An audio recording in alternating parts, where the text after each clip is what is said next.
Today, one of Britain's most stunning cathedrals is under attack. The biggest threat to medieval stonework is just time. It's amazing to think that this building has stood resolute over Exeter for over 1,000 years. But now it's disintegrating. Decay kind of accelerates more decay. I'll follow the team saving medieval glass from rack and ruin. This particular example is 700 years old and it's gone completely opaque. Discovering decoration hidden for 500 years. I think this is early 14th century. It's really beautiful. And putting the smile back on the face of some incredible stonework. The face is inside the stone. We've just got to find it and get it out. From castles to stately homes, Britain boasts some of the world's most glorious buildings. But I think it's magnificent. Nuts, but magnificent. With hundreds of years of history. Why was it hidden under a floorboard? How did it get there? But our heritage is under threat. Some of the 300+ rooms are completely derelict. Come with me to see some extraordinary buildings being saved. Look at the scale of this. It's vast. Meeting the craftspeople dedicated to their rescue. 59.5 minutes of preparation, 30 seconds of glory. And witnessing the skills and passion needed to keep these incredible places alive. I'm leaving something behind that's going to last longer than I am. It's a good way to make a mark on the world. For us all to visit and enjoy.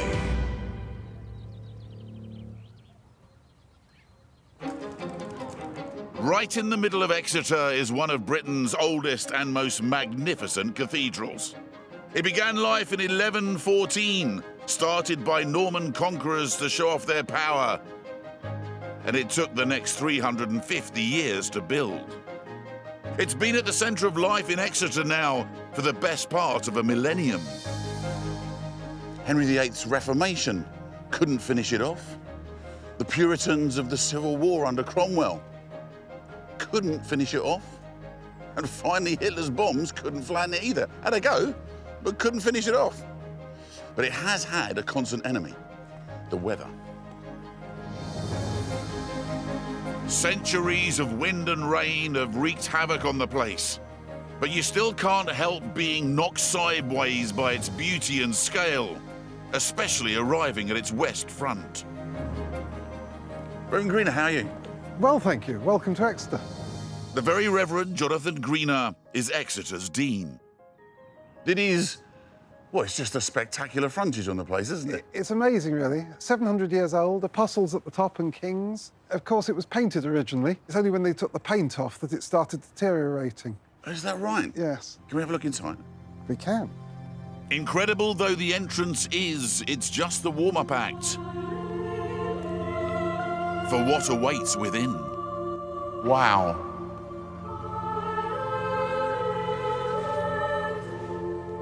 Well, I'm not a religious man, but I felt I had to take my hat off to this. This is extraordinary, isn't it? I think that's why it was built, to give a sense of awe and wonder. At over 380 feet, it's longer than an entire football pitch. Generations of craftsmen spent their entire lives working on it. They started building at the far end, and because there's no central tower, they continued the construction, and 60 years later, they finished at this end. This is the longest vault in medieval Britain. Such attention to detail everywhere. Everything's done to lift your hearts to heaven, really. It is stunning. I can't help thinking that 800 years ago, the people coming in from the countryside, or even the people in the village, would look up at this and say, it's so impressive, this is where God lives. I think that's exactly what it's designed to do. And I think it still has something of that effect for people coming in. Presumably all the workmen that are working on this, because they're working on the cathedral, all of their sins to date would have been forgiven, wouldn't they? That's what we like to... We offer them a fast passage to heaven if they do a good job and cut the bill. That's definitely worth it. You probably get a good price then as well. It wouldn't hurt to save a bob or two, as there's a massive amount of work to do over the next 6 months to stop the cathedral crumbling away. There are nearly 100 panels of medieval stained glass to save. There's exploration to find lost medieval paintings in the cathedral's chapter house. And high up on the southeast of the cathedral, there's stonework in desperate need of repair. Chris Sampson, clerk of works, runs the 6-strong team of stonemasons. Not a job for someone with a fear of heights. How high up are we here? We're about 9,500 feet up, or roughly that sort of size. Yeah, which is making my knees go slightly Yeah. watery looking over the side here. What's fascinating is you can see everything from up here, can't you? Yeah, you get a good panoramic view of the whole of the city. But more importantly, everyone around could see this. Yes, that was the whole point, that this became the focal point of medieval Exeter. What are your big challenges up here? Prevailing winds and weather come from the southwest. Where we are here, we're taking the full force of obviously anything which comes up. But the biggest challenge and the biggest threat to medieval stonework is just time. Do you call this a finial? Well, this is the whole entity of this is actually a pinnacle, Right, which okay. is like a little spire, shall we say. And it's obviously dramatically worn away. So how long, in terms of work, to change that and get it clean and renewed? The full process from beginning to end for 4 of our masons is nearly a year. There's no point thinking that we'd ever complete all of this work at a cathedral because it's a falsehood. We never will. The next pinnacle in the frame is this one, and those pieces deemed to have less than 80 years left in them have already been removed. It might be 100 feet up, but to stonemason Owen Whitfield, making a perfect replacement is as important as if it were at ground level. To get it right, he's copying details from a neighbouring pinnacle in better condition. It's in pretty good shape. You know, it's survived 150 years of weather and a bomb, so it's done quite well. Owen has to take measurements that he can follow back in the design studio. I've got a bit of template plastic here, and I've got a line on it, which is now the centre line, and now I can mark the angle of the framework. And you get this right and make the drawings right, and then the rest of the stone is much easier to work. Straight lines are straightforward, but for curves, there's this natty little gadget. Okay, this is a profile gauge. I'm using this to take a profile of this moulding that we call a cavetto, and I'll trace around this and transfer that information onto a drawing so we can accurately replicate this moulding. Back in the warm, Owen has to draw up all his measurements. We use these drawings to make the templates that we'll use to make the stone. We use a piece of acetate like this, we lay that over the top, and then we can draw on that in pen. And then this is the finished template. Finally, in the workshop, Owen can prepare the stone. Right, I'm just applying the templates to the stone, and then I'll mark these on by drawing around them in pencil. And that'll show us where the stone is inside the block to give me the sort of outline of all the bits that I need to take off. Here we go. As Owen prepares the first stone for carving, I can see how they will need a year to build the single pinnacle. You know, there is no doubt that the people who imagined, designed and built this did it for the glory of God. But I've been struck today by how the people who work on it now see it not just as a building, but as a living, breathing thing that they need to keep in good order for future generations. And the joy for me is that the artisans who do that work are still around to be able to do it, and we get to see them do it too. And with huge stained glass windows to conserve too, there's so much more than stonework.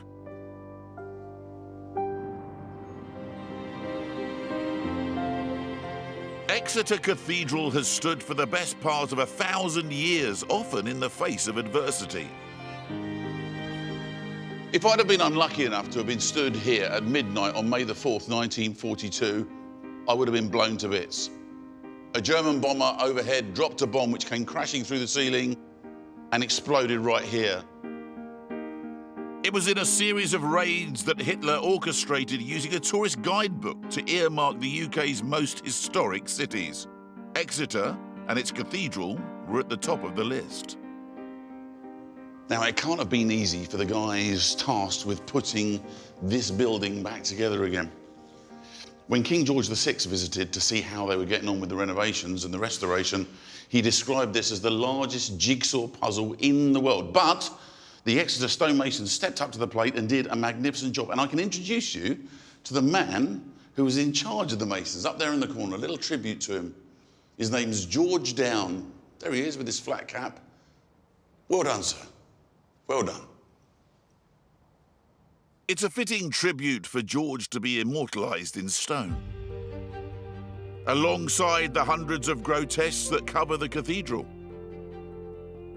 Supposedly to ward off evil, stonemasons have relished carving grotesques for centuries.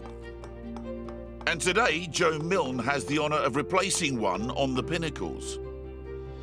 Hi, Nick. Hi, I'm really excited. I've got to tell you, it's one of those magical things that's just so amazing to watch. To make a face come out of a lump of stone. Yeah, the face is inside the stone. That's what we like to say. It is always in there to start with, and we've just got to find it and get it out. Are these gargoyles or grotesques? Because I'm never sure of the difference. These are actually grotesques. A gargoyle usually has a water spout coming out of its mouth. Talk me through the process. So this is the clay version that you've made? That's right. I could then use this clay model to kind of take some measurements across from to the stone to help me carve it. So, you know, I use some calipers to sort of measure things like the width of the nose or the distance between the eyes. I then carry that over. What tools are you using at the moment? Right now, I'm just using a selection of smaller chisels to work out some of the rough details.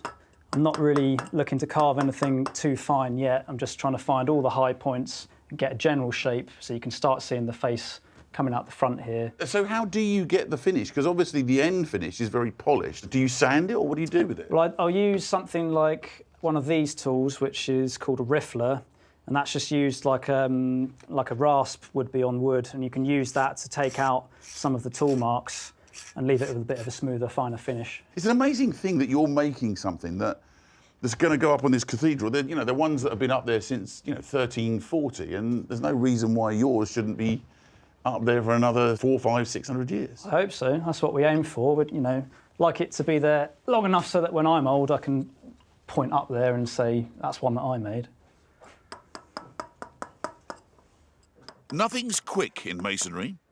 It will take 2 weeks to make a grotesque from start to finish. Just on the next bench, Owen's at least made some progress on his gablet for the pinnacle. This is the one that we removed.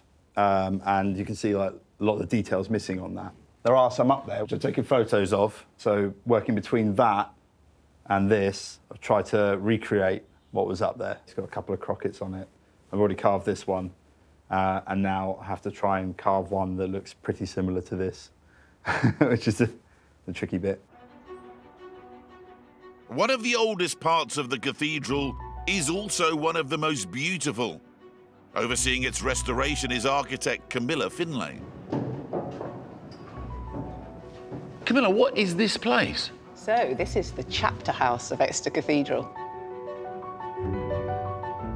The chapter was a group of the bishop's closest advisors, and this room was their private headquarters.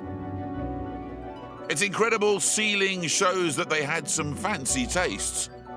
But it's believed that once upon a time, the walls would have also been brightly painted. So what's under all these wrappings all the way around? So, hidden under these wrappings are a whole series of sculptures from the 1960s. What we would like to do is see what's behind it, because we've got a hunch, or we've got a fairly good idea, that there might be some medieval wall paintings still behind these. OK, so you know that there were medieval wall paintings in here. Why would they be still behind the sculptures? Well, part of the thing that they did in the 19th century and 60s was to scrub the walls. But we know that because they've put boarding up in these niches, they may have left the wall paintings behind those. Oh, this sounds exciting. Can we have a look? Camilla's been granted special permission to remove one sculpture. This one here? Yeah, first thing we need to do is get that fleece off the sculpture. If they find anything, they can make a case to remove the others. There we are. Ooh. Now, as you can see, it's a little bit lighter than you might think. When I tried to grab that, I thought it was going to be bronze and it was going to be really heavy, and it wasn't. No, it's fiberglass. Right. I mean, it's been made to look like bronze. I don't want to upset the artist or anybody, but it does look more like something from a horror film. It's actually the Virgin Mary hearing from the angel Gabriel that she would give birth to the Son of God. Which, to be fair, might have been a bit of a shock. But she was made in the 1960s. What she hides could be more than 500 years old. See, it's so light. Yeah. I mean, it's totally deceptive. You think it's going to weigh a ton. Down, leave her on the scaffold boards. Let's have a look, shall we? Okay, and should we take the boards off? Medieval stone and glasswork often survives the ages, but decoration is incredibly rare. You'll be very upset if they've scrubbed under here as well, aren't you? Oh, it's going to be a big disappointment. There we go. Oh, careful. Gently does it. Use them out. And there we go. Oh, look. Are we seeing anything? Yep. Yeah, absolutely. Yeah, we've got them. No, we've definitely got them. Have you? Yep. Where? There, up there. Look. The whole painted niche. Do you see? Oh, I see. It's absolutely brilliant. So look up there. There. Can you see? All painted. Yeah. Absolutely perfect, exquisite. That is spot on. What age are we talking about there, do you think, looking at it? I think this is early 14th century. So this is really quite special, very early, and actually really complete. How special is that? I mean, it's really special. It's really beautiful. Camilla, you have tears in your eyes. You're actually genuinely emotional about Genuinely this. excited. Genuinely excited.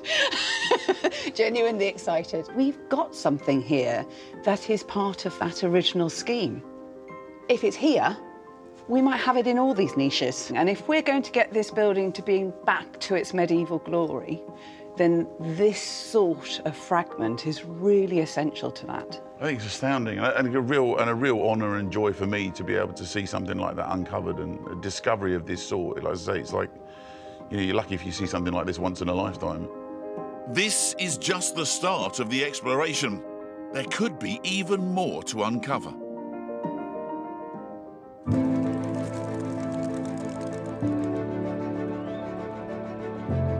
This is the west front of Exeter Cathedral.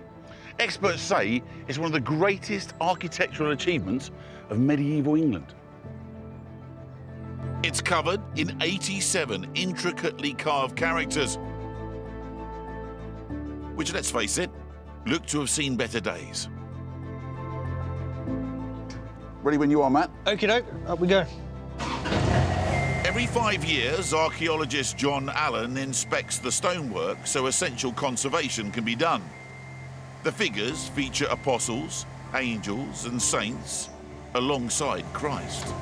This is the court of heaven. There is Christ at the centre of heaven, seated, and in the original medieval design, a second figure sat there, which was the Virgin Mary. But at the Reformation, the images of the Virgin were condemned, and so they were torn out all over the country. Of course, so she was very tied up with the whole Roman Catholic thing, wasn't Exactly. For centuries, that niche was vacant, and when, in late Georgian times, in 1817, they chose to restore the front, they saw this shield, which is Richard II, so we put in Richard II. Put the wrong person in. But it's a complete blunder. You've now got heaven itself with Christ surrounded by angels and saints, crowning not the Virgin Mary, but Richard II. Originally, the whole screen would have been painted to add to the impact. The Court of Heaven must have been a very colourful place, yet there's no desire to return it to that. It was all highly painted. But in modern tastes, that couldn't be done again to protect it because it would just look too gaudy. That's part of the problem. We just don't know enough about the colour to be confident in replacing it all. If it were painted, it would protect it better. It would, and obviously it'd be an amazing sight, but we really couldn't carry it off in an authentic way. Without a protective paint layer, these west-facing sculptures bear the brunt of the weather. On the top row, stone conservator Matt Hoskins has spotted some new cracks and holes. We're just going to catch these little water traps and little weather pockets. So where there's a crack appears in the statue, rainwater can get in and then freeze, and that busts it off, doesn't it? Yes, decay kind of accelerates more decay. To fill the cracks, Matt uses a very traditional filler that allows moisture to evaporate. It is a lime putty mortar. It's lovely to use. Right, so the first thing is we just spray it up a little bit, because if it's too dry, it just won't stick. And then... And do you try and follow the form of it, or do you put some in and then shave it away? How do you go about it? So you have to overfill it, and then you come back when it's kind of gone leather hard and scrape it back. Until the mortar sets, it has to be protected from drying out too quickly. For that purpose, we use cotton wool. All we do is we just literally spray up the cotton wool, make it nice and wet, and then just press it onto the repair. And we can leave that now until tomorrow. So that's why when I arrived today, there's this little piece, it looked like from a distance like a seagull that had a very bad incident all over it. But in actual fact, it's cotton wool, and it's doing the job that you would do like on your bedding plants in the spring when you want to keep the frost off them. You put like Hessian or something over the top just to keep it protected from that frost. Yeah, it's exactly the same thing. It's not just the stone that bears the brunt of the weather. Much of the cathedral's incredible stained glass dates back as far as the 14th century. After Hitler bombed the cathedral, much of it was removed for the rest of the war to protect it. However, time and the weather have still done their worst. And over the next 5 months, there's a huge project to conserve 96 glass panels, led by specialist conservator Jack Clare. Jack, this cathedral has some of the finest examples of medieval stained glassware anywhere in the country. Yes, absolutely. And you've got to repair it. We do, yeah. No pressure then? It's some responsibility, yeah. What sort of problems do you come up against in these old windows that, you know, I mean, how knackered are they? Well, they've survived remarkably well. Oh. But there are some problems with the structural makeup. So this particular example is 700 years old, and you can see in this central part and some of these outer bits, it's turned brown, it's gone completely opaque. So that is corrosion where the glass is chemically breaking down. How much of that is just plain dirt that you can get off to make it brighter? A bit, certainly. The cleaning takes off surface dirt, so you've got years of soot from burning of candles and incense, but the corrosion is irreversible, and in my eyes and many others adds to the beauty of it. You don't think you should flip it out and maybe get a new bit in that's going to look a little bit better? No, absolutely not. While Jack and the team get the panels ready to go to the restoration workshop... Where are we going? We're going up all the way to the top. Wow. So we can get right up into the ceiling. Next door in the chapter house, architect Camilla has been investigating what else the place might be hiding. Look at that ceiling as well. The roof's beautiful. Yeah, it's amazing. But it has had a lot of change. It's been through various phases of repainting and repair. And actually, when you get up there, you're going to probably see quite a bit of work that you're not going to like as much as the old. The long-term plan is to return it to its original medieval state. Over the next few months, they're investigating whether any of the dodgy Victorian repair work might be reversible. Interestingly, what looked great from below, when you get up close, Yeah. there's lots of things going on. It's sagging in various places. And weirdly, on the back there, I was like, they've replaced woodwork with steelwork, which is incredible. Yeah, cast iron. When I was down at the ground level, having never been up here before, I'd assumed all this was timber. And then as we got closer, we realised that it is actually that they've very, very carefully mimicked the timber in cast iron. Amidst their clever paint job, one of the 15th century carvings has suffered a bit of an indignity. It's a bearded angel. I mean, it's so crude. It really does sort of change the quality of the carving. I can't remember what it reminds me of. It's kind of got that fairground carousel look about it. Oh, that's what it is, yeah. Or it puts on its rouge the way my nan used to. Yeah. 6 centuries of repairs and remodelling aren't easy to unpick. So Camilla and her team are doing some exploration, starting with the paintwork. Specialist conservator Ruth McNeilage is testing to see if they can remove the modern paint using an alcohol rub, revealing much brighter layers of medieval paint below the surface. You have to work through the dirt to get to the varnish, and then under the varnish in some areas is a later paint layer. So in this area I've had to take off a varnish layer and a red oxide layer, because the original red is a vermilion, this red colour, which you can see is much brighter. So how many layers of paint are we talking about? Because some of this building was Norman, so are we going back that far with the paint? No, because there was a fire, so the roof was rebuilt in the 15th century. So the earliest paint on the ceiling is from the mid-15th century. So what's the most recent painting that's gone on up here? We can tell it's 20th century from the pigments in the analysis. So they use titanium dioxide, which you only get in the 20th century. So that's why analysis is very useful, because you can actually date the paint layers from it as well. Is that angel supposed to look like that? No, I don't think so. I don't know if that was someone just having fun with a brush. Not quite sure. 70 miles north at the Holywell Glass Studio, the 96 panels of medieval stained glass have arrived, and Jack's team of specialists form a sort of medieval conveyor belt. It starts with Claire, expert window cleaner. This medieval glass, the paint is very fragile, so the skill is to clean the glass, remove the dirt without removing any of the paint. So I'll start using a 50-50 solution of acetone and deionized water, and with a cotton swab, I'll just roll across the surface of the glass. This allows me to remove surface dirt without damaging any of the paint layers. Claire also removes the excess putty that would have held each piece in their lead frames, which, though they've been repaired several times in the past, now need to be remade by Sarah, sort of chief jigsaw maker.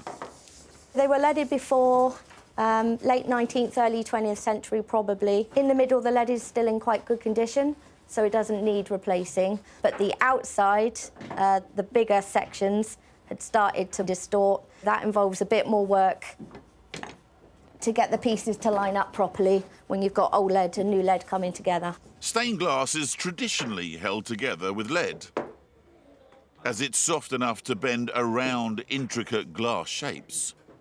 This is what we use, a H-section lead. And as you can see, it's very malleable. You can bend it with your fingers. So that bends the shapes in. Then we use a knife to cut through the lead. Sharp knife. And I just make lots of intricate cuts until the piece fits back. So then we use the horseshoe nails to pin the piece of glass and lead in place. The next job is to solder it all together, which falls to Connor here, and Gemma. To solder the old lead to the new can be a little bit time-consuming. The older lead in this panel is oxidized and dark, so to prep it ready for soldering again, we need bright new metal. So you take the top layer off. We can do that with a wire brush or the aid of a blade to bring it back bright.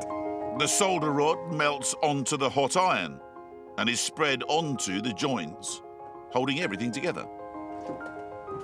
We use a gas iron with a copper piece for the soldering tip. It's got to be a good solder joint, otherwise everyone will know. Many an eyebrow has been lost doing this job. And my fringe, that's why I don't have a fringe anymore. I just get closer and closer to the panel as I'm working along. The team will have spent 4 months in the workshop, cleaning, pinning, and soldering the 96 panels before taking photos to record their work for future conservators.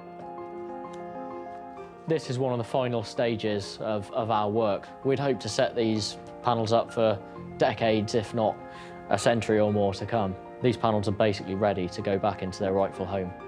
And soon I'll get to see them in place, as no one in generations has ever seen them before.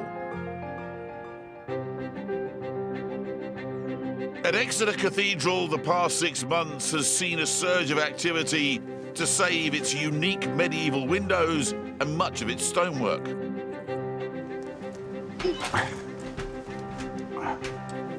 Right, where's Owen?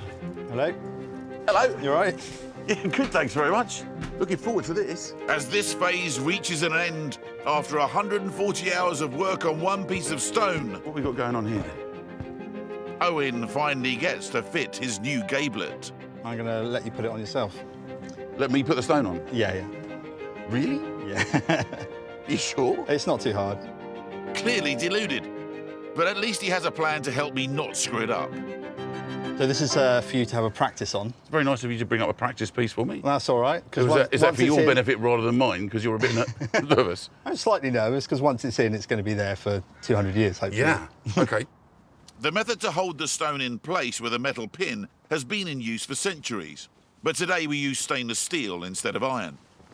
We have to do what's called a drop pin. Some people call it a mouse.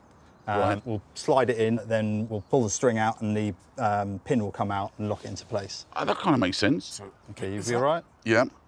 And then what am I looking to do? Line up pencil marks? There's 3 lines, so that needs to see that one needs to come forwards, and that needs to go that way a little bit. So now we undo the string there, and then if you pull sideways, you feel it going in? Ah, yes. You feel it? It's dropped, I think. Yeah. If you lift the stone up, then it should be in the hole. There we go. It was in the hole. It was in the hole. Have I done well enough to be able to do it? Yep, I think we should get it fixed. First, Owen sprays the gablet with water to stop the lime mortar drying too quickly. Then he spreads a little as a bed on the gap. So we want a tiny amount, really. He then squirts some epoxy resin into the hole where the metal pin will go. Get the resin in now, and then the clock is running. The resin, which sets really fast, will hold the pin in place. We now officially have 10 minutes to get the stone in the right place. Yeah. I mean, on the practice, there wasn't the pressure of time like this. I'm actually really nervous. So here we go. You ready? Yeah. One hand on the side, one hand on there. Oh. Oh. Oh, Did the mouse come out? Mouse that came out. There we go. Don't want the mouse out that early. Is it holding? There we go. Go for it. And so you can almost put it into place, and then sort of just slide it across. Now, where's that? There we go. I'm a little bit forward this side. What are you, your side? I think have a look. That's good there. It's good there. What about the middle? Yes. Yeah. Let's try drop the mouse in now. So there you go. If I hold this down and you take both strings. Thanks, both strings. You all right with that? Yeah, I'm good. And then go sideways. Yeah. All right. Oh, I think that worked. That's it. That's gone. It's in. It actually went. Brilliant. Well, what do you know? Look at that. It actually worked. You were hiding the fact you were literally terrified, because the thing was, if I'd have got that wrong and we dropped the mouse in on the resin and I hadn't got it right, essentially there was no way of getting that out other than breaking it and making another one, was there? That's right, yeah. Because it's pinned and held and there's no way of getting the pin back out now. That's right, yeah. So that really was get this wrong, and all of that 140 hours was up the swanning. Yeah. Wow. Well, thanks for not getting it wrong. You know, 6 months of conservation concentration is nearing an end.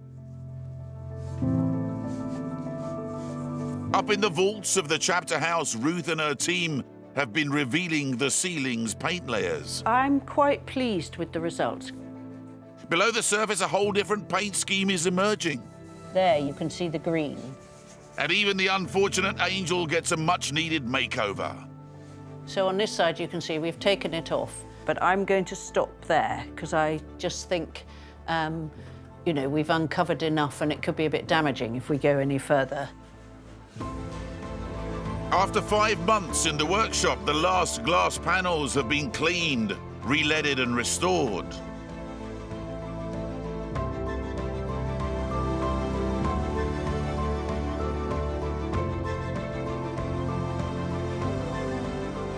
Now they are being returned to be put back in place. Is this a nervous moment? Yes. Does it help me talking to you? Yes.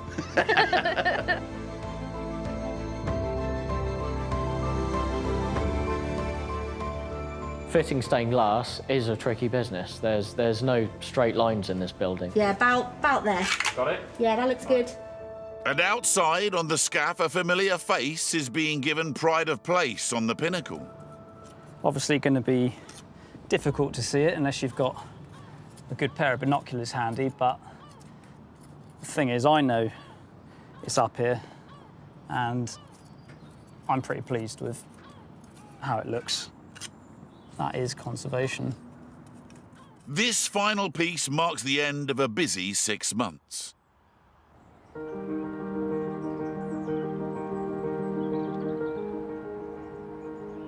The thing I like about coming down to Exeter in Devon is that life moves a little bit more slowly here. Things don't just change overnight. Take this building, for example. Been the same since the 40s. The 1340s. Quiet once again, you'd hardly know so much work had taken place.